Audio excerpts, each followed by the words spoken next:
राधे सदा मुझ पर रहमत की नजर रखना। রাধে রাধে বন্ধুরা, কেমন আছেন সবাই? আশা করি সবাই রাধারানীর কৃপায় ভালো এবং সুস্থ আছো। সবাইকে শুভ মকর সংক্রান্তির অনেক অনেক শুভেচ্ছা ও অভিনন্দন জানাই। বাঙালির 12 মাসে 13 পার্বণ, তার মধ্যে অন্যতম মকর সংক্রান্তি। আজকের দিনে খাওয়া দাওয়া তো রয়েছে, সাথে একটু বৃন্দাবন ধাম ঘুরে ঘুরে দর্শন করব না এটা কি করে হয়? আর আপনারা জানেন আমি দর্শন করা মানে আপনাদের সঙ্গে নিয়েই দর্শন করা। সকালে কাজের মধ্যে ব্যস্ত ছিলাম, তাই বেরোতে পারিনি। তাই এখন স্কুটি নিয়ে বেরিয়ে পড়েছি। বিকেলে এখন বাজে 5টা হতে যায়, তাই স্কুটি নিয়ে বেরিয়ে পড়েছি। আজকে দর্শন করব যমুনা মহারানীর আশপাশটা। প্রতিদিন মন্দিরের দর্শন করাই আপনাদেরকে। আজকে যেহেতু মকর সংক্রান্তি, তাই সূর্যদেবের একটা বিশেষ মাহাত্ম্য রয়েছে আজকের দিনে। তাই যমুনা মহারানী আশেপাশে এবং সূর্যদেবের এখানে কি অবস্থান রয়েছে সেই সমস্ত খুঁটিনাটি দর্শন করব। চলুন আমার সঙ্গে দেখতে থাকুন।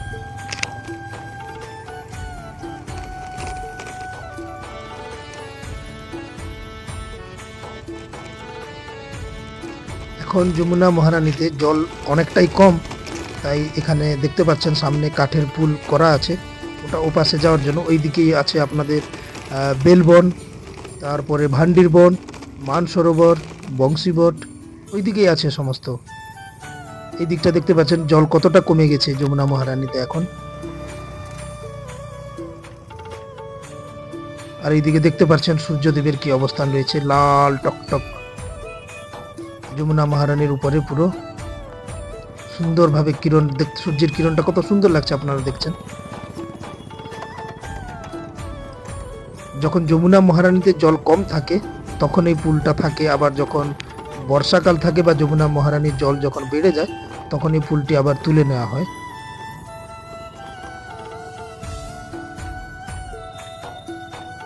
কি সুন্দর অপরূপ দৃশ্য দেখুন বন্ধুরা। আহা, জয় জয় শ্রী রাধে, জয় জয় শ্রী রাধে।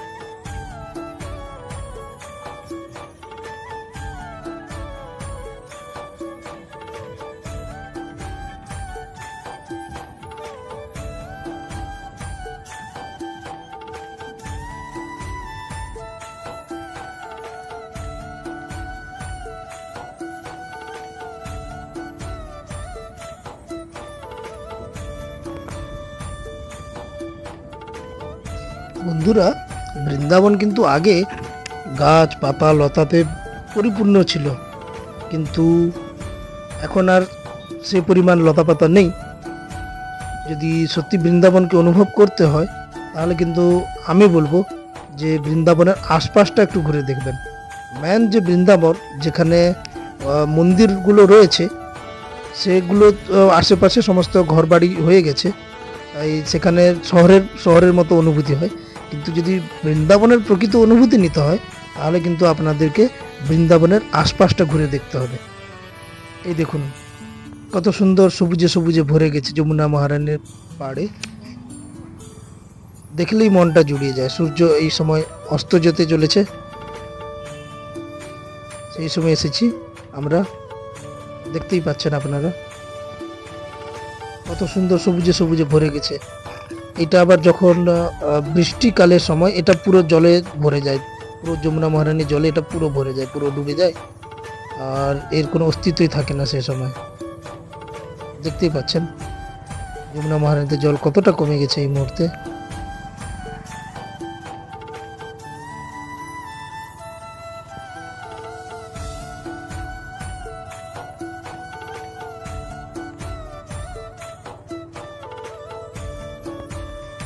বন্ধুরা, রোজই আমরা বৃন্দাবনের মন্দিরের দর্শন করি, আজকে আজকে ভাবলাম যে একটু বৃন্দাবনের আশপাশটা, যমুনা মহারানীর আশপাশটা ঘুরে দেখি।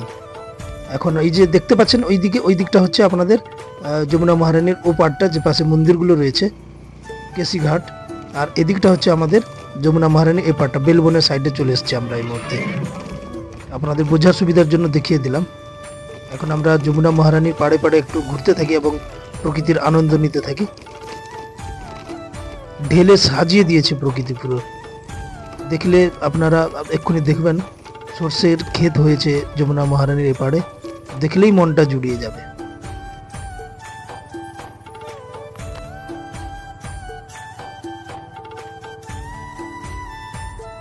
প্রকৃতির আনন্দ তো নেব, তার সাথে সাথে বন্ধুরা আজকে মকর সংক্রান্তির সম্বন্ধে কিছু জেনে নেব আমরা। যারা জানেন, যারা জানেন না তাদের উদ্দেশ্যে বলি। হিন্দু ধর্মের মান্যতা অনুসারে আজকের দিনে ভগবান সূর্যদেব নিজের পুত্র শনিদেবের সাথে দেখা করতে শনিদেবের বাড়ি স্বয়ং যান, এবং শনিদেব হলেন মকর রাশির স্বামী। যেহেতু সূর্যদেব এখন ধনু রাশি ছেড়ে মকর রাশিতে প্রবেশ করছেন, তাই এই দিনটিকে মকর সংক্রান্তি বলা হয়। এবং এই মকর সংক্রান্তির দিনেই গঙ্গাজি ভগীরথজির পিছনে পিছনে চলতে চলতে কপিল মুনির আশ্রম হয়ে গঙ্গাসাগরে প্রবেশ করেন। এই যে মকর সংক্রান্তি, এটা এমন একটা পর্ব যেটা পুরো ভারতবর্ষেই এটা মানানো হয়। বিভিন্ন জায়গায় বিভিন্ন নামে এটা প্রচলিত। তামিলনাড়ুতে এটাকে পোঙ্গল বলে, কর্ণাটক, আন্ধ্রা, কেরল ওখানে এটাকে কেবল সংক্রান্তি বলে, আবার বিহার কিংবা উত্তরপ্রদেশের দিকে এটাকে খিচুড়ি তিহার বলে মানায়। বন্ধুরা কথা বলতে বলতে দাঁড়িয়ে গেলাম, তার কারণ হচ্ছে একবার প্রাকৃতিক দৃশ্যটা দেখুন। দুপাশে সর্ষের ক্ষেত আর মাঝখান দিয়ে রাস্তাটা, এক অলৌকিক, মনে হচ্ছে যেন স্বর্গের রাস্তা। এটা কোনো এক অলৌকিক অনুভূতি হচ্ছে বন্ধুরা। মাথার উপর সূর্যদেব, একবার ভাবুন শুধু। ওই যে দেখুন প্যারাশুটে উড়ে চলেছে ওই পাশে।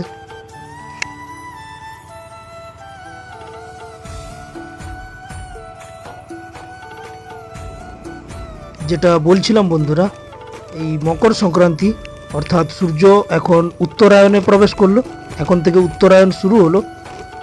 মহাভারত অনুসারে, মহাভারতে পিতামহ ভীষ্ম এই উত্তরায়ণের সময় স্বেচ্ছায় দেহত্যাগ করেছিলেন উনি। তার কারণ হলো উত্তরায়ণে যে আত্মা দেহ ছেড়ে বেরিয়ে যায়, সে কিছুকাল তো দেবলোকে থাকে, অথবা এই পুনর্জন্মের চক্র থেকেও বেরিয়ে যায়, অর্থাৎ জন্ম মৃত্যুর যে চক্র, সেই চক্র থেকে কিন্তু এই আত্মা বেরিয়ে যায়। আবার দক্ষিণায়নের সময় হলে আত্মাকে বহুকাল ধরে অন্ধকারের সামনা করতে হয়। অনেক জায়গায় আবার আজকের দিনে ঘুড়ি ওড়ানোর প্রথা রয়েছে, অনেক জায়গায় দেখবেন ঘুড়ি ওড়ানোর প্রথা রয়েছে। তার পিছনের যে কারণটি হলো, সেটা হলো ভগবান রামচন্দ্র কিন্তু ঘুড়ি উড়িয়েছিলেন আজকের দিনে, যার জন্য অনেক জায়গায়, ভারতের অনেক জায়গায় আজকের দিনেই ঘুড়ি ওড়ানোর প্রথা রয়েছে। ওই দিকটা দেখছেন, ওই দিকটাই বৃন্দাবন, আর এই পাশে যমুনা মহারানী পাড়ে রয়েছে আমরা। দেখতে পাচ্ছেন কি পরিমাণ সবুজে সবুজে ভরে গিয়েছে। এটা সবসময় কিন্তু দেখতে পাওয়া যায় না, শীতকালেই স্বভাবত দেখতে পাওয়া যায়, এরপরে আর এতটা দেখতে পাবেন না। আমি শুধু প্রাকৃতিক দৃশ্য দেখছি আর আপনাদের বলছি সংক্রান্তির সম্বন্ধে। যতটুকু গুরু কৃপায় জেনেছি সেটা বলার চেষ্টা করছি। ভুল ত্রুটি যদি কিছু হয়ে থাকে বা বলে থাকি সংশোধন করে দেবেন। তো যেটা বলছিলাম, এই ঘুড়ি ওড়ানোর পিছনে কিন্তু একটা বৈজ্ঞানিক কারণও রয়েছে। আমাদের হিন্দু ধর্ম বা হিন্দু ধর্মের যে শাস্ত্র রয়েছে, কিন্তু সমস্ত কিছু বিজ্ঞানসম্মত। দেখুন পৌষ মাসেই কিন্তু প্রচুর ঠান্ডা পড়ে, এবং এই ঠান্ডার জন্য আমাদের যে শরীর, সেটা কিন্তু নানা রকম ব্যাকটেরিয়া, ভাইরাসে আক্রান্ত হয়ে রোগে আক্রান্ত হয়ে যায় শরীর। আমরা অনেক সময় জানতেও পারি না। ও উত্তরায়ণে যখন সূর্যের কিরণ আমাদের শরীরের উপর পড়ে, তো ওটা একটা ঔষধির কাজ করে। ওই যে সূর্যের কিরণটা উত্তরায়ণের সময় শরীরের সমস্ত ব্যাকটেরিয়া, সমস্ত ভাইরাস যেগুলো থাকে, সেগুলোকে কিন্তু মেরে ফেলতে সক্ষম হয়। যার জন্য এই সময় যখন আমরা ছাদে উঠে ঘুড়ি উড়াই বা ফাঁকা জায়গায় দাঁড়িয়ে ঘুড়ি উড়াই, তখন কিন্তু পুরোপুরি আমরা সূর্যের কিরণের সংস্পর্শে চলে আসি। তো এতে করে আমাদের যে সমস্ত লুকিয়ে থাকা ভাইরাস কিংবা ব্যাকটেরিয়া থাকে, যেগুলো আমরা বুঝতেই পারি না, আমাদের অজান্তে শরীরে ওরা ঢুকে বসে থাকে, ওদের কিন্তু সূর্যের কিরণের ওরা মারা যায়। তাই যুগ যুগ ধরে মকর সংক্রান্তিতে এটি ঘুড়ি ওড়ানোর যে প্রথা এটি চলে আসছে।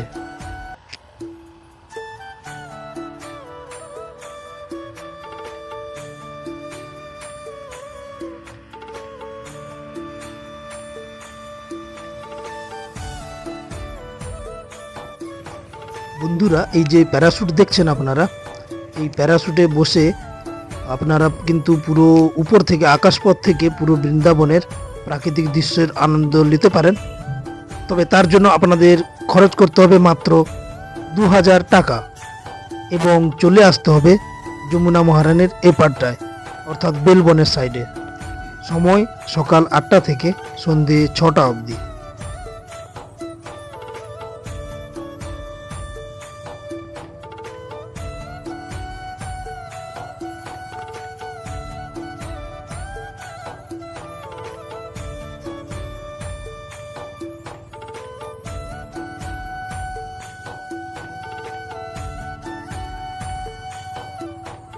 कहाँ से आए हो बाबा?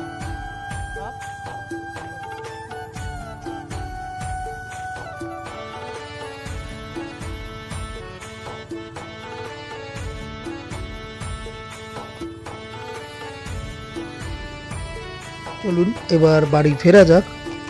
আমার কিন্তু বন্ধুরা এই যে সর্ষের ক্ষেতের মাঝখান দিয়ে যাচ্ছি, এক অলৌকিক অনুভূতি হচ্ছে। এটা সামান্য রাস্তা নয়, যেন স্বর্গের রাস্তা দিয়ে চলছে এরকম মনে হচ্ছে আমার। জানি না ভিডিওতে দেখে আপনাদের কি মনে হচ্ছে, আমার কিন্তু এক অলৌকিক অনুভূতি হচ্ছে এবং দারুণ দারুণ দারুণ দারুণ প্রাকৃতিক দৃশ্য। এই দৃশ্যের সাথে কোনো কিছুর তুলনাই হয় না, এত সুন্দর। আর সর্ষের ক্ষেতগুলো এত সুন্দর হয়েছে যে বলে বোঝাতে পারবো না।